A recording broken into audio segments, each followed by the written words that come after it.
Let's talk about pruning for a second.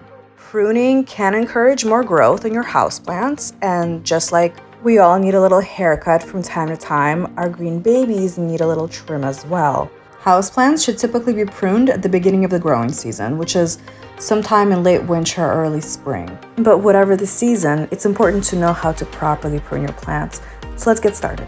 First, just step back and look at your overall plant. Look at its structure and the overall shape. Maybe it looks fuller on the one side, it needs to be made even. Also, look for browning and yellowing leaves. Start with those problematic areas because they're the most prone to pests. You're then going to want to take sharp pruning shears, and I stress the importance of using sharp shears here because you're going to want to make really clean cuts to minimize the stress on the plant. You then disinfect the shears with vinegar, hydrogen peroxide, or alcohol to prevent infection. Now let's get to it. Let's snip all those problematic parts off and shape the plant to look beautiful and groomed. One thing to remember is to cut below the leaf node, right there. It might be easier to see on this pothos. You will cut there, leaving about a centimeter from the node. As a side note, you can take those cuttings, propagate them, and make more plants. All right, let's get back to snipping.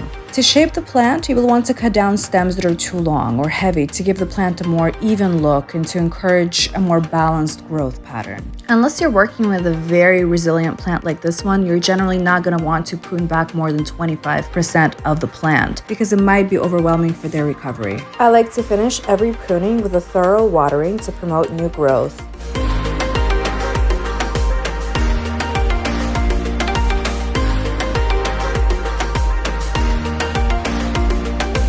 Now there is a healthy, well-groomed plant and beautiful bouquets to enjoy. As a final step, place the plant back in its original spot and watch it grow.